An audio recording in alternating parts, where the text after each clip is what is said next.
Oi, pessoal, tudo bem com vocês? Sejam todos bem-vindos ao podcast Comunica Aí! Rapaz, nós estamos de volta e estamos de volta um pouquinho diferente. Já viu aí que mudou um pouco o cenário, a logo, né, Daniel? Tem umas cores diferentes. Umas cores diferentes. Tem uma coisa diferente. E vamos contar, né? Porque história boa é história compartilhada. E a gente queria compartilhar para vocês um pouco dessa nova mudança que aconteceu aí no podcast Comunica Aí. Porque, gente, iniciamos essa terceira temporada a todo vapor, né, Dani? A todo vapor. E assim, quando há demora é porque vem coisa boa no podcast Comunica Aí. Rosiane, vamos começar falando primeiramente da nossa identidade visual. Olha aí, galera, como é que ela ficou linda, bacana, linda, vermelho, que se remete um pouco mais ao Tocantins, que é quente, né? A nossa conversa, ela é branquinha, ela é tranquila, mas de vez em quando ela fica quente também. É verdade. E essa nossa nova identidade visual do podcast Comunica Aí, a gente dá mais um clique, a gente vai ver aí um outro formato dela. Aí, podcast Comunica Aí, que agora vem com essa bolinha, né, da conversa. Antigamente era um Czinho e os 3 pontinhos, né? Agora é a bolinha da conversa, porque é um papo, né? E é um papo que dentro tem o quê? O microfone, que se remete também ao nosso podcast, aqui o podcast Comunica Aí. Vamos lá? Opa, pode passar, pode passar. Passa de novo, passa de novo, passa de novo, passa de novo. E a gente queria falar também para vocês sobre essa nossa ida. Inclusive, o microfone tá bem parecido. Lá, ó. Gente. Nós fomos, sim, para um workshop muito bacana, né, Dani? Adquirir um pouco mais de experiência para profissionalizar um pouco mais o nosso podcast, porque a gente não é qualquer coisa, não. Então, nós fomos aprender um pouco mais neste workshop que aí se reuniu vários podcasts de todo o Brasil e foi muito bacana. Inclusive, nós tivemos a honra de conhecer o Pedro Bexiga, que também tem um podcast muito top lá em São Paulo. A Isabela, que é do Pode Ser Mais, né? Sim, e a Laura, né? A Laura Portioli. A gente vai mostrar a fotinho deles aqui já, mas assim, antes a gente quer agradecer ao Eric, que é o organizador, né, idealizador desse podcast Experiência, né, que aconteceu lá em São Paulo. Foi algo extraordinário, foi algo realmente que trouxe e agregou muito para o nosso conhecimento, e esse conhecimento que nós adquirimos, nós vamos trazer aqui para vocês, para cada dia melhorar o nosso podcast, que é o podcast Comunica Aí. É verdade, tá vendo que o terceiro episódio ele veio carregado de muitas coisas novas, e é claro que com o decorrer do tempo nós iremos colocar em prática tudo aquilo que a gente aprendeu lá. Nós anotamos tudinho, gente, porque nada melhor, né, Daniel, de que colocar em prática aquele conhecimento que a gente foi buscar. Fomos bons alunos. Fomos bons. Não, mas a gente vai saber se nós fomos bons alunos agora, né? Coloca a fotinha do próximo. Opa, gente, ao vivo é assim mesmo. Esse aí é o Pedro Bexiga. Ele Pedro Bexiga, ele que é um cara que trabalha nos bastidores, né, do SBT há anos. E ele também tem o podcast que é o Salada Cast, é isso? Salada Cast. Salada Cast lá em São Paulo. Foi excelente, foi muito bom. Ele fez uma palestra lá que... Extraordinária. Ele contou experiências, né, de vida, da trajetória também. Ensinou até como montar um estúdio do podcast. Mas é claro que a gente vai ficar por aqui, viu? Mas foi muito bacana tudo que a gente aprendeu com eles.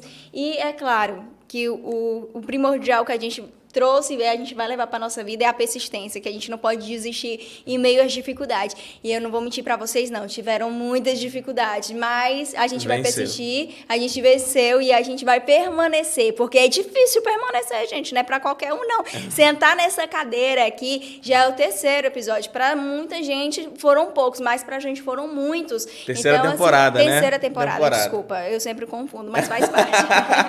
E a gente também conheceu essa pessoinha aqui muito maravilhosa, que é a Laura Portioli, também, que é tem um podcast que Tá Pode Ser começando Mais, também. junto com a gente, assim, o mesmo nível, a mesma quantidade de tempo. Também iniciou a 3ª temporada agora, mas é isso, pessoas que estão começando agora, que quer se dedicar a esse ramo, que é o podcast, é uma área muito gostosa, é a área da comunicação, é aquele bate-papo diferenciado e que traz leveza, que você se sente em casa de estar sentado aí com a gente e a gente se sente em casa de estar sentado aqui. Então, assim, sem mais delongas, né, Dani? Tem mais alguma coisa para mostrar? Vamos falar dos nossos parceiros, né? Tá. Peraí, voltando agora. Agora voltando. Como é que faz? Aqui é assim. É assim, gente. Ao vivo é assim mesmo. Voltando. Volta mais um. Pode ir. Opa. Aí. Vamos falar Do nosso parceiro. maravilhoso, Salgadinhos, que delícia, gente. Renovou o contrato, falou, vou permanecer com vocês aí mais nessa 3ª temporada e até o fim. Então, eles vão permanecer junto com a gente. Está aqui. E, Daniel, você percebeu uma coisa diferente? Que até a logo, gente, do Salgadinhos, que delícia, veio combinando também com a nossa identidade visual. Olha Então, aí. assim, continuamos aí com o nosso parceiro maravilhoso, Salgadinhos, que delícia, sempre fazendo a festa e sempre se fazendo presente na vida de muitos tocantinenses, muitos palmenses aqui no nosso estado de Tocantins, né, Dani? Assim como chegou na nossa mesa, pode chegar na sua também. Faça festa com salgadinhos. Que delícia! E, gente, tem uns parceiros novos chegando aí É. agora. Deixa eu mostrar aqui pra vocês. Aí, Que tá. é o Posto Tatu. Inaugurou recentemente ali no Luzimangues, na TO 080. Gente, é um posto muito completo, né, Daniel? É isso mesmo. Tem farmácia. Breve irá inaugurar uma conveniência. É o posto mais barato. Quer combustível barato e de qualidade? Gente, é no Posto Tatu, ali no Luzimangues. E, gente, daqui a uns dias vai fazer um mês-versário ali no distrito. E, assim, a população acolheu, abraçou, porque o povo gosta de coisa barata também, né, É Dani? isso E mesmo. qualidade. E qualidade. Que é o Qualidade importante. testada, é isso aí. Então, não ande na reserva. Ande com gasolina boa no Posto Tatu. Exatamente. E para finalizar, temos mais um parceiro novo que eu fico assim com o coração quentinho e muito feliz de saber que tem parceiro novo chegando, que é a Drogaria Hiperpopular. Gente, ela fica no anexo do Posto Tatu. Então, assim, tudo ali na TO 050, próximo ao posto policial, né? Da Isso. barreira policial. Então, assim, fica tudo ali, preço barato, preço justo, gente. É na Drogaria Hiperpopular. E é claro que com o decorrer aí do tempo, a gente vai mostrar tudo para vocês, as promoções que a Hiperpopular, a Drogaria Hiperpopular tem para vocês. E, gente, deixa eu falar uma coisa para vocês. Aproveita, dá uma passada lá para vocês concorrer um prêmio, super prêmio, que é um kit de cosméticos do Dia das Mães e também um vale compras de R$100, Dani. É isso de aí. R$100. Então, você chegou, comprou nas suas compras acima de R$50, você já pede um cupomzinho lá no caixa e você já estará concorrendo para você dar esse presentão para sua mãe. Preço barato, preço justo é na Hiperpopular. É isso mesmo. Volta no Posto Tatu, Claro. que a gente tem que falar de uma curiosidade, né? Tem uma curiosidade no Posto Tatu, não tem? Na verdade, gente, é um monumento na frente do Posto Tatu. A gente não pode esquecer de falar disso. Que as pessoas lá em Luzimangues, quando começaram a construir esse novo monumento lá, as pessoas estavam perguntando, gente, será que vai ser o monumento oficial do distrito? Mas não Pensaram que era a representação do distrito de Luzimangues. Exatamente, o tatuzinho, gente. Então, se você passar por lá, leva a criançada, tira uma foto, marca o @ lá, Posto Tatu Luzimangues. Gente, é lindo. E fez uma história, né? Esse Fez. tatuzinho aí ficou famosinho aqui em Palmas, ficou famosinho em Esse tatu Luzimangues. tá andando lá em Luzimangues. E em Porto Nacional também. Então, passa, tira sua selfie, marca eles, @ Posto Tatu Luzimangues, tá? E é isso. Eu acho que é só isso, né? Só isso tudo, né? Isso tudo pra gente voltar, gente, assim, com o coração agradecido, com parceiros novos, né? Que agora essa temporada vai dar o que falar, né, É isso Daniel? mesmo. E agradecer também a todas as pessoas que acreditam nesse projeto, acreditam no podcast Comunica Aí. Nós fizemos um grupo, né, onde nós reunimos pessoas que se... Uma comunidade onde que as pessoas que gostam, né, do podcast se encontram e elas estão lá firme e forte, aguentaram esse tempo todo. Pode ter certeza que a gente está trabalhando muito para trazer o melhor para você. Então, vamos trabalhar? Vamos trabalhar? Sem mais delongas? Vamos lá? Então, gente, como que a gente vai chamar, então? Sejam todos bem-vindos à A terceira temporada do podcast Comunica Aí! Pronto, gente. Chega de suspense, Chegamos. né? É isso aí. Chega de suspense. Iniciamos aí a 3ª temporada do podcast Comunica Aí. E é claro que nós priorizamos em trazer um convidado muito especial, né, Daniel? É verdade. E eu vou te dar as honras de chamar ele, porque uma autoridade como essa, tão importante aqui no nosso estado do Tocantins, eu vou deixar você chamar ele. Então, nós vamos conversar hoje, conhecer, Um né, pouco mais da também trajetória. um pouco mais da trajetória, da vida dele. Ele que é delegado do sindicato, né, dos delegados Presidente, do na Presidente do sindicato qualquer dos coisa, delegados. presidente, Daniel. Presidente dos delegados, do sindicato dos delegados do estado do Tocantins, o nosso delegado Bruno Azevedo. Seja muito bem-vindo. Muito obrigado, pessoal. Então, hoje a gente vai conhecer um pouquinho mais da história do senhor. Eu sei que tem coisas muito importantes que eu tenho certeza que quem está em casa quer conhecer. As pessoas conhecem um pouco mais ali das redes sociais, a gente acabou dando uma stalkeada, né? Porque a gente sempre faz isso com os nossos convidados, mas a gente quer conhecer. E eu vou dar as honras para o Daniel mais uma vez, delegado, porque tem uma pergunta que não é clichê, que a gente costuma dizer, mas é uma pergunta... base é a de base tudo. do nosso podcast. Porque, assim, aqui é assim, história boa é história compartilhada. E eu tenho certeza que o senhor tem uma ótima trajetória de vida e que eu tenho certeza também que vai acrescentar e agregar muito na vida de quem está nos assistindo, né, Dani? É isso mesmo, assim, a gente já coloca o nome, né? Delegado. É isso aí. Mas antes a gente quer saber quem é o Bruno Azevedo. Da onde nasceu, mãe, pai. A gente quer saber um pouco da raiz do delegado. Certo. Boa tarde a todos. Bom, Daniel, minha história ela é muito raiz aqui do Tocantins, né? Minha família é toda de Paraíso do Tocantins, né? Eu sou natural de lá. Embora minha história efetiva com a capital, com o estado, comece efetivamente só em 2001, né? Que eu morei muito tempo fora e vim para cá justamente quando passo no vestibular, vim cursar Direito na Universidade Federal do Tocantins e de 2001 até hoje, praticamente em solo palmense, né? A gente teve alguns períodos que trabalhamos no interior, mas basicamente minha vida se consolida e se estabelece aqui em Palmas. Mas aí, deixa eu perguntar uma coisa para o senhor, né? O senhor é delegado, mas o senhor sempre gostou dessa área da segurança pública ou tem alguns familiares que já é dessa área, no qual incentivou o senhor a querer caminhar nessa área da segurança pública? Pois é até interessante isso aí, porque minha família é toda praticamente da iniciativa privada. Então, assim, do serviço público efetivo, tem eu e meu irmão apenas, né? Meu irmão é do Corpo de Bombeiros e eu sou do quadro da segurança pública, né? Na condição de delegado de polícia. Acabou que praticamente o que me levou efetivamente a escolher foi esse interesse muito grande pela investigação que eu sempre tive.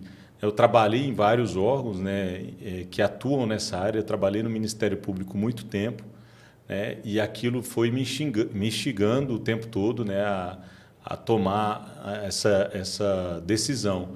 Quando chegou aquele momento efetivo de escolher a carreira que eu pretendia seguir, eu já havia sedimentado essa vontade de atuar na área investigativa, né? A gente, desde pequeno, é muito, de certa forma, influenciado por filmes, por coisas que efetivamente a gente assiste, embora na prática seja um pouco diferente.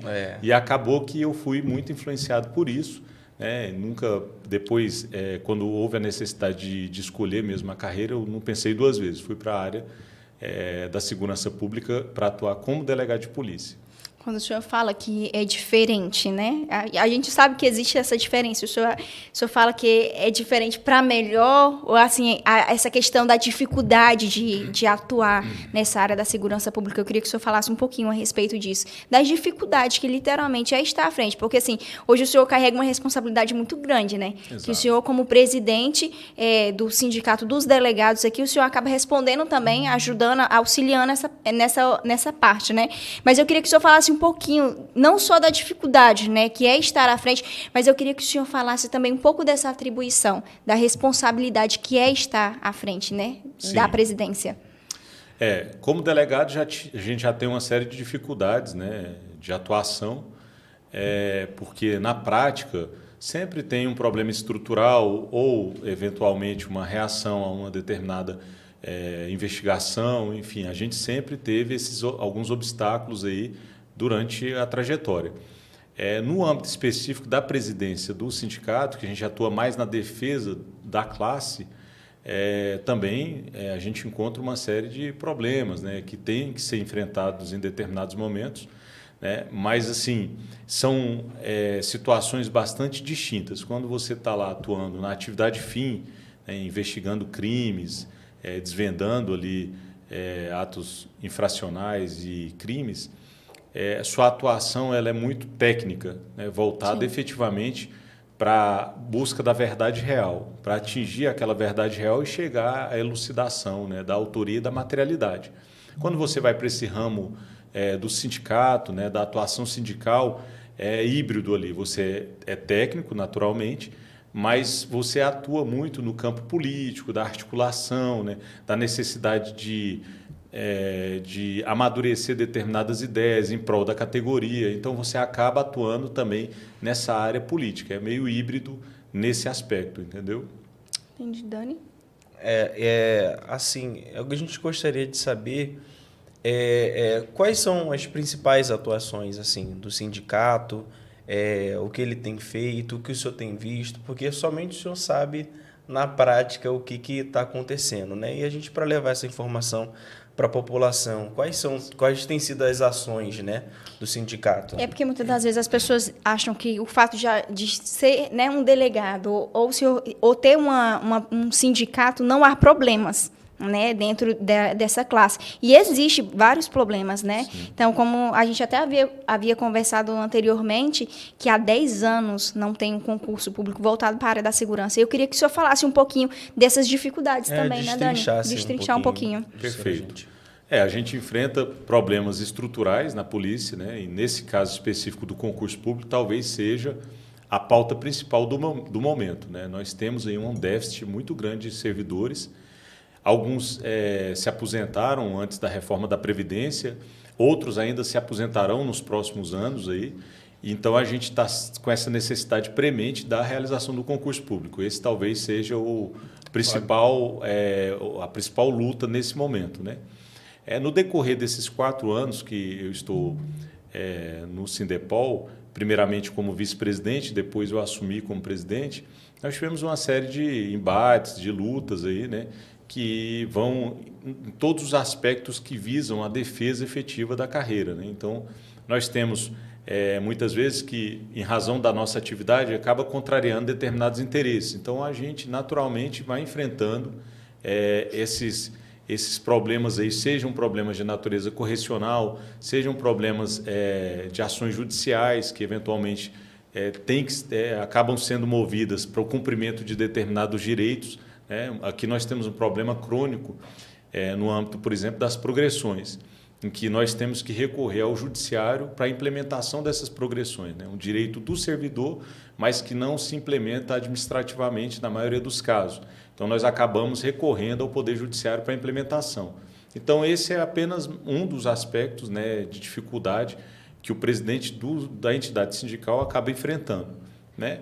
E outros decorrentes mesmo das lutas, né? Por exemplo, nós tivemos a reforma da Previdência recentemente, né? Embora não foi uma reforma que nós analisamos que teve alguns aspectos positivos, mas, logicamente, que toda reforma ela causa ali uma perda, né, perda de em algum direitos, lado, né? Exatamente. Uhum. Então, acaba que a gente sabe que esse enfrentamento ele é contínuo, né? Todos os presidentes de entidades sabem dessa responsabilidade. Quando eles assumem esse ônus, eles sabem das dificuldades que vão acabar enfrentando, né?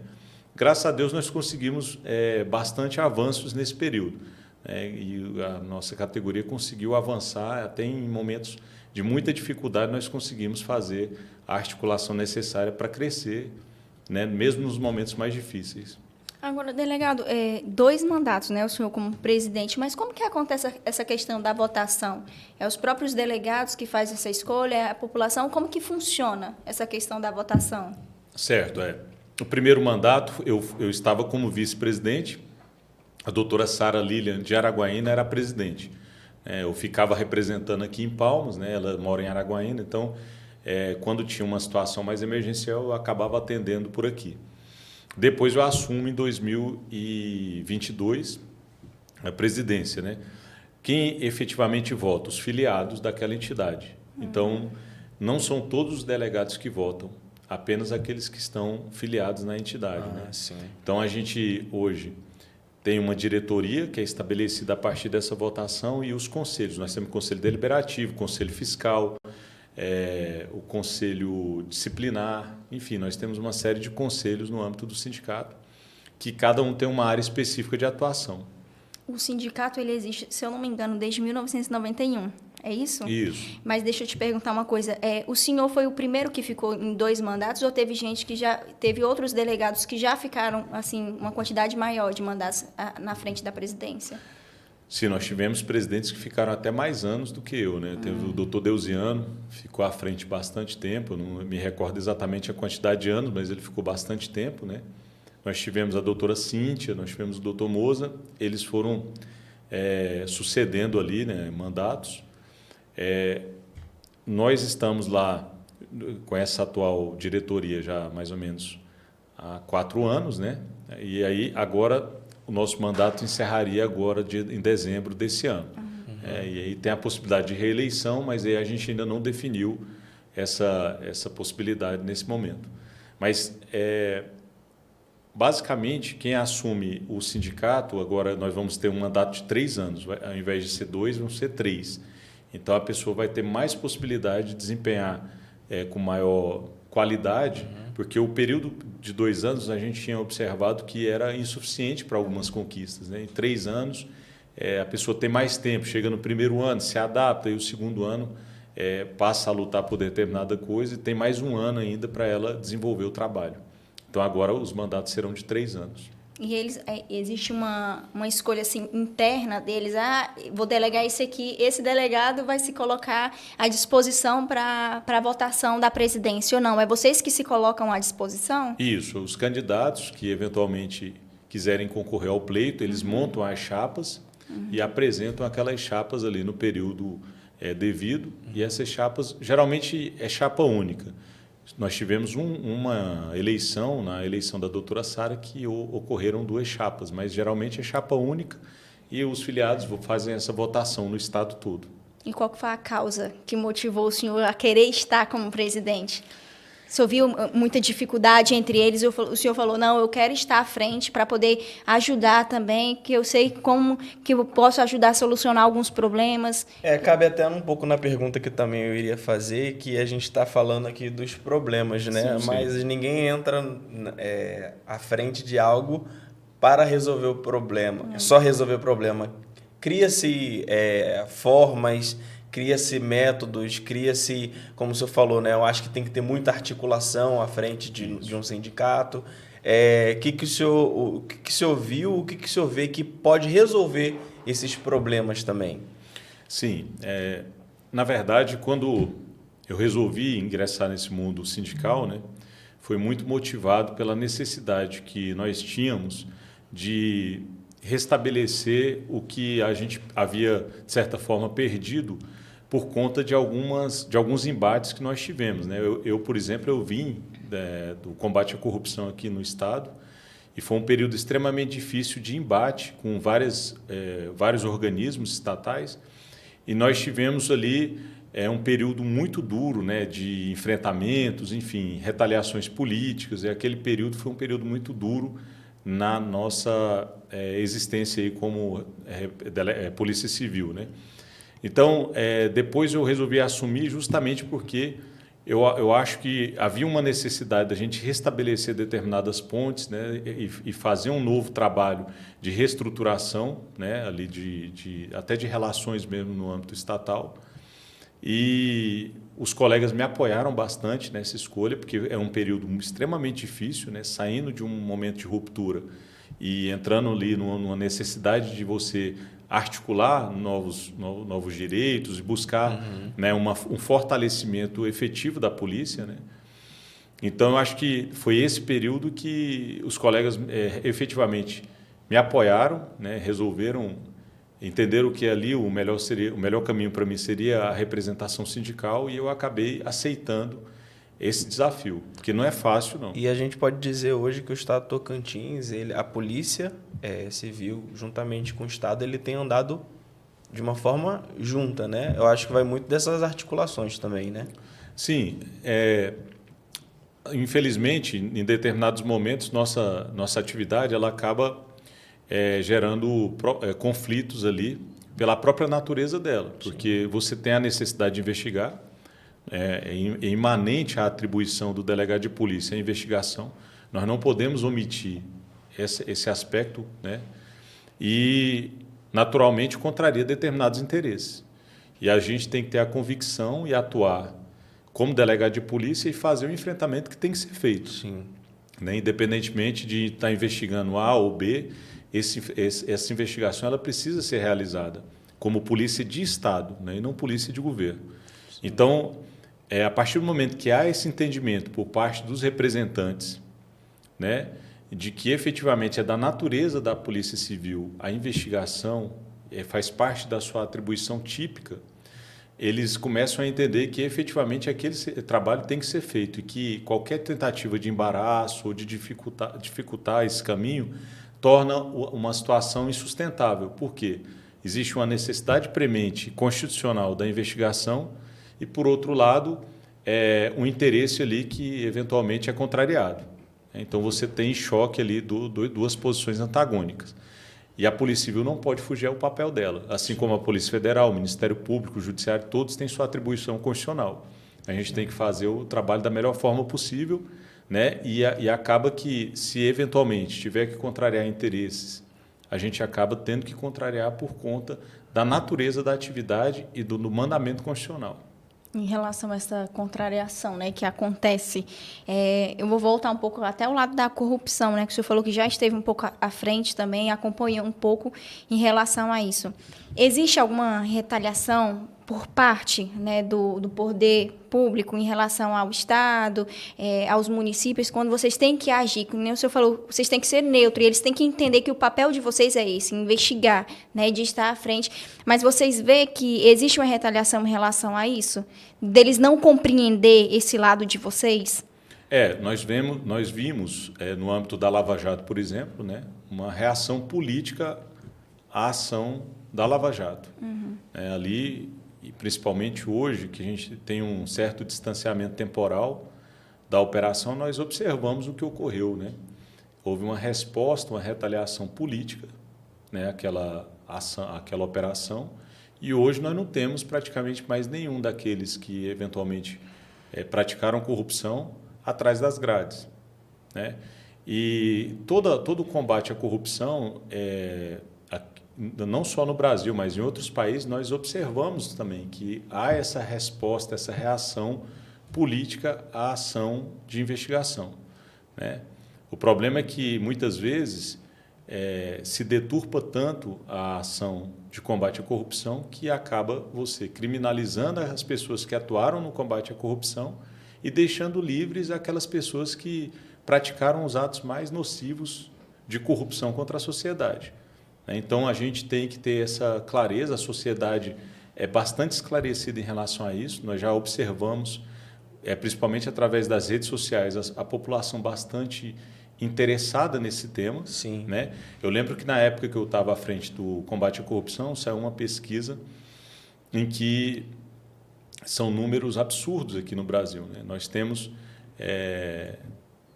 situações em que por exemplo, a quantidade de dias trabalhados por habitante para pagar a conta da corrupção, né? São 29 dias no ano que a pessoa trabalha para pagar essa conta. Caramba! Tem estimativas nesse estudo 2019 que a corrupção no Brasil varia entre 115 a 400 bilhões, né? São desviados todo ano. Então, isso aí tem reflexos no âmbito da saúde, tem reflexos no âmbito da educação. Então, quando você resiste a essas práticas corruptas, acaba que você gera acaba contrariando interesse. Uhum. E existe essa resposta estatal, né, muitas vezes não republicana, né, no nosso caso específico aqui, através de tentativas de embaraços, né, eles montaram toda uma estrutura para tentar impedir o avanço das investigações. Então, isso aí a gente observa, e no caso da Lava Jato ficou mais evidente ainda, né? infelizmente ficou bem claro ali que houve uma retaliação. E hoje nós estamos vendo aí até determinados investigados pleiteando a devolução de valores, né, ali no âmbito da Operação Lava Jato. Algumas empresas tentando anular acordos de leniência.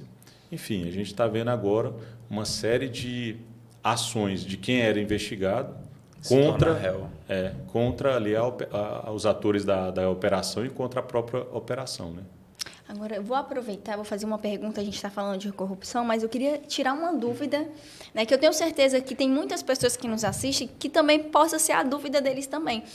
Os valores que são arrecadados, são apreendidos em relação à corrupção, quando é preso em flagrante, para onde são destinados esses valores?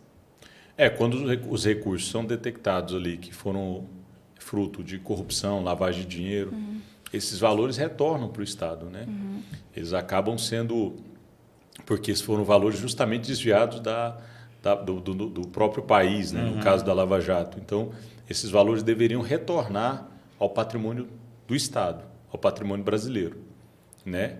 Logicamente que, no decorrer das investigações, muitos bens que são apreendidos desses corruptos, dessas pessoas que malversaram recursos públicos, acabam que ali está uma certa confusão patrimonial, com o próprio patrimônio que a pessoa já tinha. Sim. E aí começam a gerar isso, né? esses embaraços aí. A atividade de investigação e de combate à corrupção ela é extremamente complexa por conta também desse aspecto, né? Ela é uma atividade muito complicada de você analisar. E aí, quando ocorre a investigação, você chega a um determinado resultado, determinadas pessoas são denunciadas, aí você ainda tem algum revés lá, eventualmente, de uma formalidade que não tenha sido observada e acaba sendo anulado algum procedimento. Então, tem uma série de peculiaridades dessa investigação que gera aí prejuízos enormes para o país, né? E a gente vê, por isso que a gente vê muitas vezes a impunidade e a corrupção, elas caminham juntas. Se você tem um país onde a impunidade é muito grande, né, naturalmente essa corrupção vai ser muito grande também, né? Elas andam ali paralelamente juntas, né? Esse ano, eu gostaria, assim, como pergunta como quem realmente está vendo, né?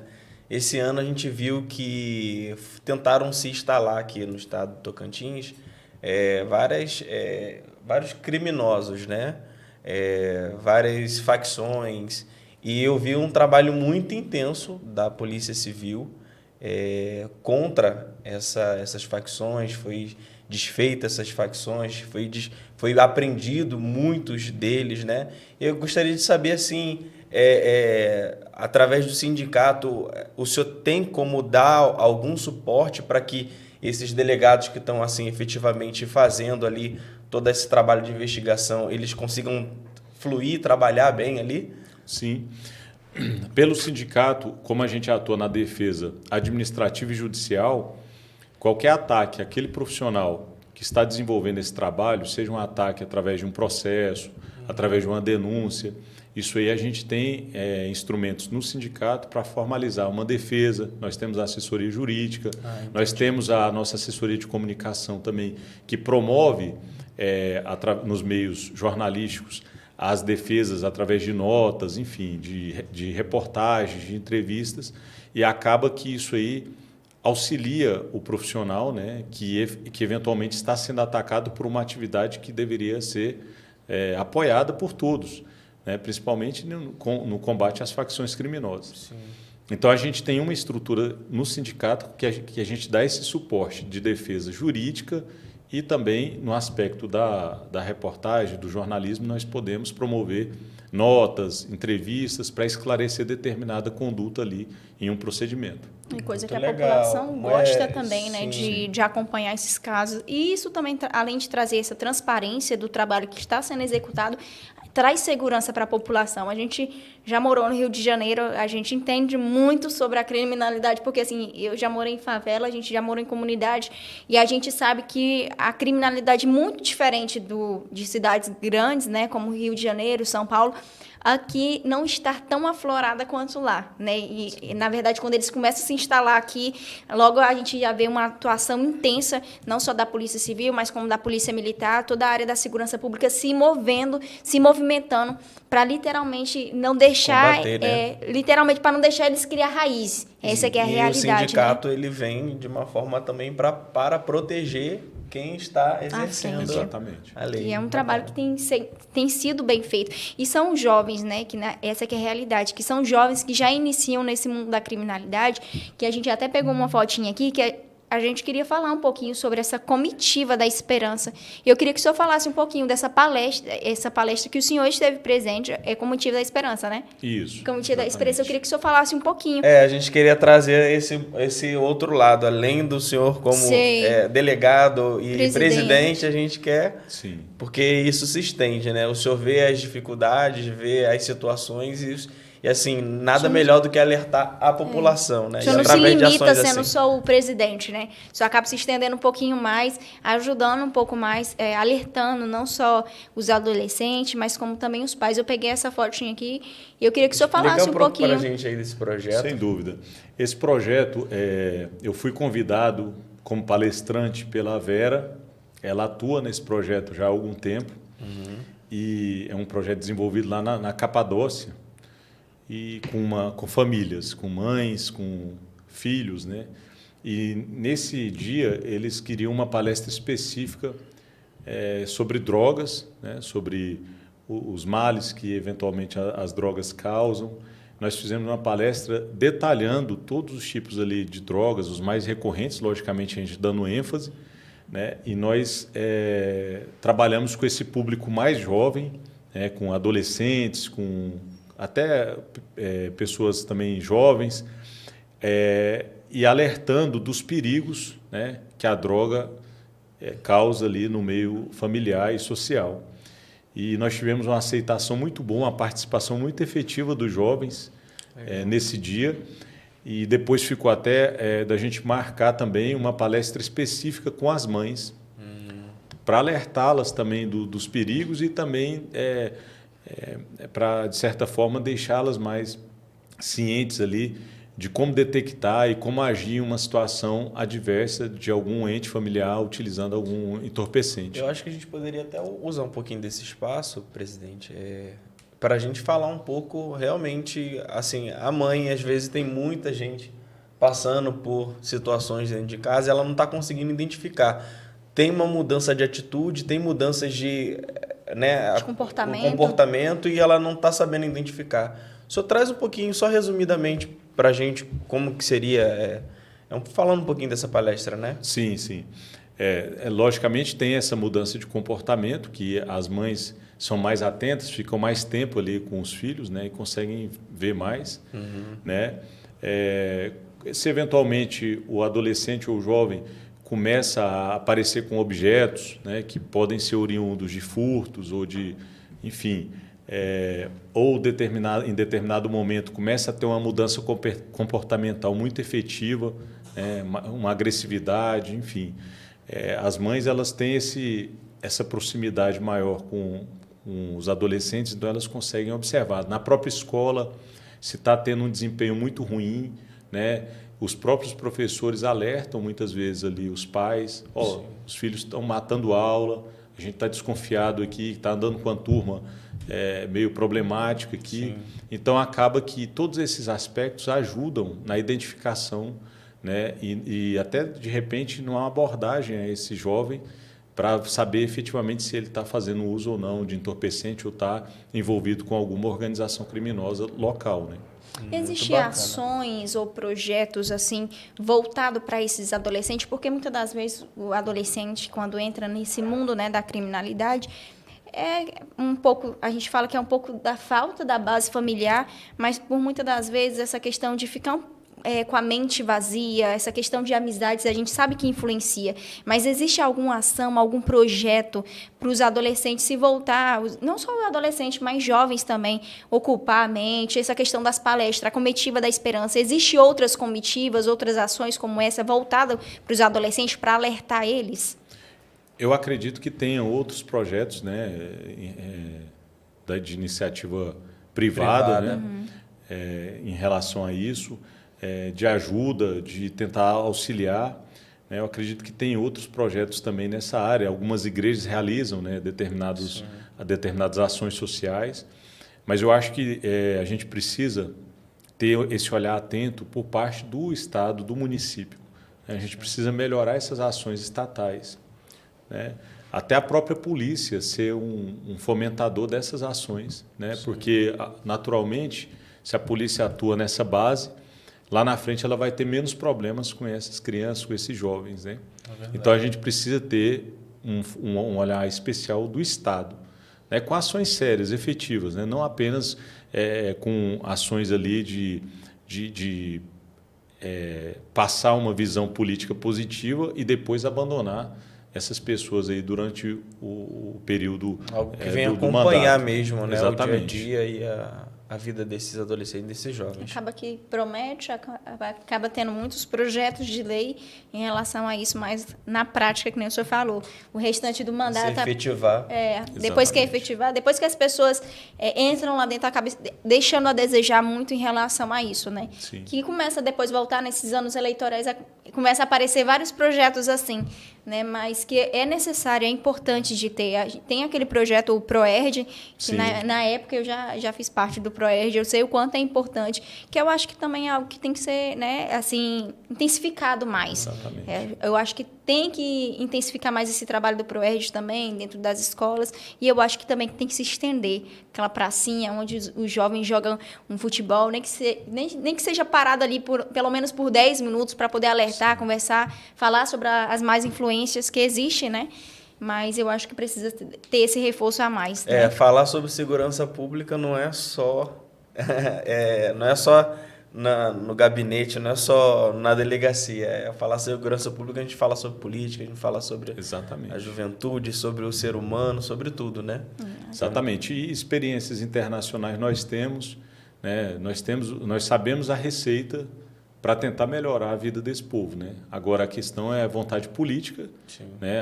A capacidade também de estabelecer pontos técnicos importantes, né? Que vão desenvolver esse trabalho, e a questão de canalizar os recursos efetivamente para o que é correto, né? E não, a gente sabe que, por exemplo, essas ações elas demandam também recursos financeiros, né? E se você se esses recursos estão sendo mal aplicados ou eventualmente desviados, eles não vão cumprir o desiderato para o qual foram destinados. Né? É isso aí. E agora a gente vai falar daquele outro lado dele? A gente quer falar do outro lado do senhor, que a gente fez esse stalker lá no Instagram, e a gente viu uma foto muito meiga, né? Pedi até para o Daniel passar ali, que é vários caramelos. Vamos revelar aqui o delegado? Vamos revelar o delegado? Uma parte fofa dele, que é aquele amor pelos pets. E assim, eu vou falar para vocês, eu amo pet, e eu amo também aquelas pessoas que apoiam essas causas, né? Sim. E eu vi que o senhor é apoiador dessas causas, aqui vários caramelos, tinha várias fotos lá. E eu queria que o senhor falasse um pouquinho desse amor que o senhor tem pelos pets e de que forma o senhor apoia essas causas. Sim, não, eu sou um apoiador histórico aí, né? Eu tenho vários amigos e amigas que atuam nessa área e nós temos um problema de saúde pública aqui em Palmas, né? E Luzimangues ali também. Inclusive, nessa palestra na Capadócia, eu tinha conversado com a Vera, porque tinham vários animais lá, né? E nós até estudamos a possibilidade de tentar levá-los para fazer a castração, enfim. Sim. Inclusive, tinha animais machucados. Né? É uma área que me atrai bastante, né? Eu sou muito envolvido com isso, né? Então, esses animais aí, por exemplo, da foto, todos eles foram resgatados, alguns em estado assim absolutamente deletério, assim, uma situação terrível, e a gente fica com muita pena, né? Porque são seres que têm ali sente efetivamente dor, mas muitas vezes são abandonados pelo poder público, né? Aqui em Palmas, por exemplo, nós deveríamos ter um hospital público veterinário, nós não temos porque o custo é alto. Então, às vezes, a pessoa até quer efetivamente cuidar, quer adotar um animal, mas ela não tem condições, né, de de eventualmente fazer o tratamento. Sim. A maioria deles, às vezes, a gente pega em situações muito tristes, né, de doenças, enfim, e demanda um tratamento inicial que já é caro. Aí depois tem a castração também, que tem um custo elevado. E aí as pessoas, às vezes, por questões de dificuldade financeira, acabam que não conseguem fazer um trabalho, né, de adoção, enfim. Então, assim, é uma área da minha vida que eu tenho um olhar especial, né? E minha irmã, também é muito envolvida com isso. E, assim, como se fosse um hobby para mim, né? Eu já adotei um monte, tenho vários cães e tenho um monte de gato também. Eu deixo na porta da casa da minha mãe lá, já tem ração e água 24 horas, já tem um monte de gato lá, sabe? E eu acho que é um prazer para mim. Essa área é extremamente prazerosa. Outro dia até eu fiquei sabendo, foi uma grata surpresa, parece que eles iam implementar um castramóvel aqui em Palmas, né? Porque você diminui a população animal aí nas ruas, né? Mas eu não sei se ele já está sendo utilizado, né? E eu acho que se eventualmente for, já vai dar um impacto positivo, vai trazer um impacto positivo aí. E depois o hospital veterinário para auxiliar, enfim, para a gente não ter essas mazelas aí nas ruas. Realmente. Né? E as ONGs, né, que pegam, já não dão conta mais, né? Exatamente. Os cachorrinhos, os animais invulneráveis, né? Outro dia eu visitei a Adota Pets, uma ONG aqui, estão lá com uma série de animais, né? E assim, a gente sabe que todas elas têm essas dificuldades, né? Porque tem ali o custeio do tratamento diário, também ração, tem tudo, né? E não tem o apoio, muitas vezes, do poder público. Então, acaba que são essas pessoas, essas pessoas que se comovem com a causa e acabam ali ajudando ali mutuamente e a gente vai tocando. Mas não é fácil, não. Quem está à frente dessas entidades aí sofre bastante com isso. É verdade. Agora eu queria falar sobre um assunto, nem sei se eu posso falar sobre esse assunto, mas eu já vou me dar, não sei se eu vou ser para frente de estar falando sobre esse assunto, porque, assim, de presidente, né, do sindicato dos delegados aqui do estado de Tocantins, a um amante pelos pets. A gente conheceu um pouco da história do delegado Bruno Azevedo, mas eu vi lá no Instagram também, eu falei, ixi, já? Falei, um pré-candidato a vereador daqui de Palmas. Será que a gente pode falar sobre esse assunto? Nem sei se pode. Eu coloquei aqui no roteiro, mas eu falei, não sei se a gente vai poder falar sobre esse assunto. Mas a gente queria entender um pouquinho o porquê o senhor quer vir como candidato a vereador aqui em Palmas. A gente sabe que existe uma causa. O senhor, né, como delegado, o senhor já presenciou diversas causas e a gente queria entender um pouquinho, né, desse lado do senhor também, agora como um político. Sim, na verdade, essa atividade política indiretamente sempre esteve presente ali, né, na minha vida. Eu sempre recusei convites, né, eu tive a possibilidade já de me lançar candidato outras vezes. Na época do Dr. César Simoni, ele fez esse convite para mim formal, né, tudo, queria que eu saísse candidato à época. Mas eu não aceitei, eu tinha uma conjuntura de vida muito difícil, meu pai tinha acabado de ser diagnosticado com Alzheimer, enfim, então a gente estava passando por um sofrimento pessoal e, assim, eu acho que o que me moveu efetivamente a aceitar dessa vez agora é muito um pouco do que todo mundo tem, né, dessa indignação por não ver as coisas funcionarem efetivamente, né? Por ver a coisa pública sendo tratada com desleixo, né, ou com más intenções. Então, assim, o que me moveu nesse momento foi essa indignação que eu tenho, principalmente depois que eu passei pelo combate à corrupção, né? E eu vi o quanto a gente sofre com esses desvios efetivos de verbas, enfim. E eu acho que isso aí foi o primeiro ponto a me mover, né? E depois eu me atraio muito por política do ponto de vista teórico, eu estudo bastante, né? Então, eu sempre fui um amante da boa política, né? Daquilo que efetivamente transforma a vida das pessoas. Então, quando a gente vai estudar fundamentos da boa política, né? Daquilo que política americana, política europeia em alguns aspectos, a gente vê o quanto a gente está atrasado em relação até ao republicanismo mesmo, né? Até a valores republicanos aqui no Brasil, né? Então, nós precisamos, eu acho que precisamos de boas pessoas na política, porque enquanto essas pessoas não entram, a gente vai ser governados pelos maus, né? Como já dizia Thomas Jefferson, enfim, né? Eu acho que é muito importante, nesse momento, as boas pessoas se interessarem pela política, porque é um meio de transformação de vida das pessoas. Talvez seja o meio mais eficaz, né? Aquele que você consegue atingir com maior rapidez, né? Então, acho que o que me moveu efetivamente foi isso. Um misto de indignação pelo que eu acompanho, né? Até nos noticiários e também pela minha vida, com a vontade de realizar algo diferente, de transformar efetivamente a vida das pessoas. Qual que é a visão que o senhor já está tendo aí desses primeiros, né? Eu vi que foi recentemente que o senhor lançou aí essa pré-candidatura. E como é que o senhor está já se sentindo? Qual que é o cenário que o senhor já está conseguindo enxergar? Já está preparado para o sim, pelo não da população? Sim. Como é que o senhor está se sentindo em relação a isso? A aceitação? Na verdade, fazer campanha política no Brasil não é fácil. Não. Né? A gente observa, principalmente quem é um outsider, assim, uma pessoa que é estranha à política, mas que resolveu ingressar, né? Exige, logicamente, uma estrutura, exige apoio, tudo. Mas, nas conversas que eu venho tendo com várias pessoas, com os apoiadores, efetivamente, com as pessoas que querem essa mudança, que estão conscientes da necessidade dessa mudança, né? Eu fico muito entusiasmado.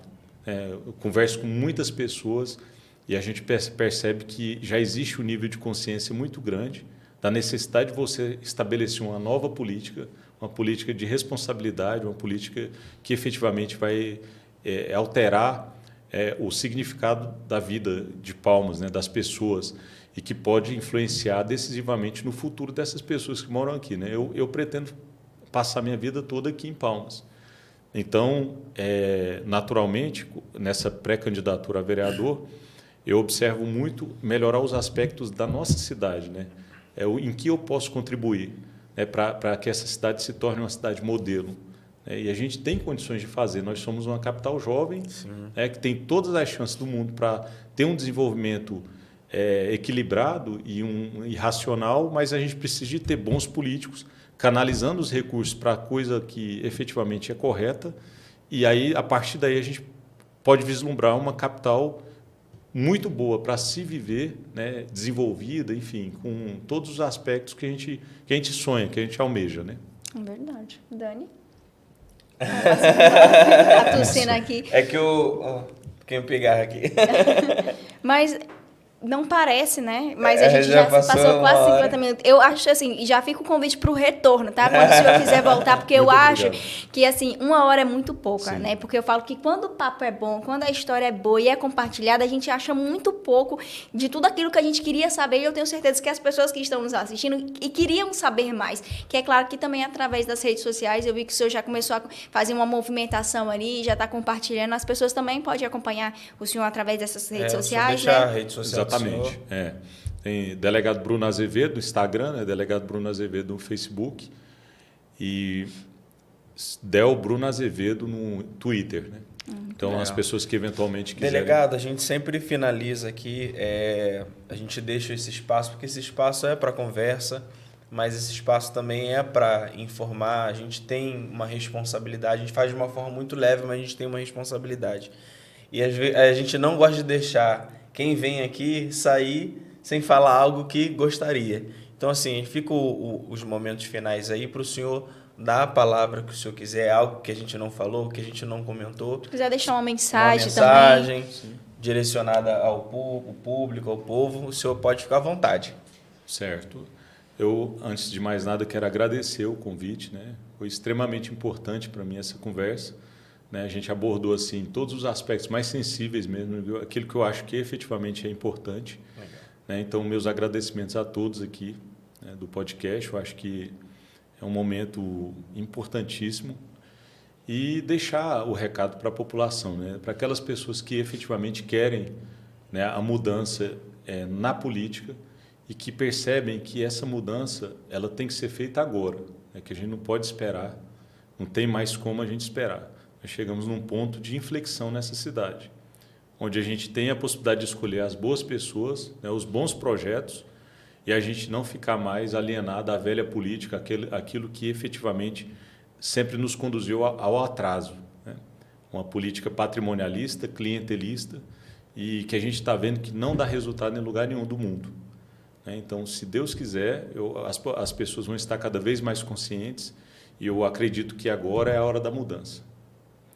Muito obrigado. E a gente agradece muito a oportunidade do senhor fazer a abertura, né, da terceira temporada do podcast. Foi escolhido literalmente a dedo e a gente priorizou muito em que o senhor estivesse aqui com a gente, e a gente fica muito lisonjeado, de fato e de verdade, de muito coração, assim, conhecer um pouco desse outro lado, da história do senhor, não só como um presidente, mas também deste outro lado como ser humano. Do amante do caramelo. Do amante do caramelo. Mas assim, e a gente que tem um versículo na Bíblia, né, que ele fala que quando o justo ele governa, o povo se alegra. Sim. E é isso que a gente torce por palmas. Que as pessoas justas, que as pessoas certas, as pessoas que literalmente, né, tenham projetos que venham ajudar a população, que elas venham estar presentes, venham estar à frente, literalmente aí nesses próximos 4 anos, né, Daniel? É verdade. Então, assim, a gente fica muito feliz, a gente torce de verdade, e que seja feita a vontade de Deus, que se der tudo certo, conforme a vontade de Deus, o Senhor venha entrar, venha lutar pela população, venha ajudar, literalmente, e a gente vai ficar na torcida, e a gente também vai ficando por aqui, né, Dani? Muito obrigado, delegado. Que Deus abençoe muito o senhor nessa nova caminhada.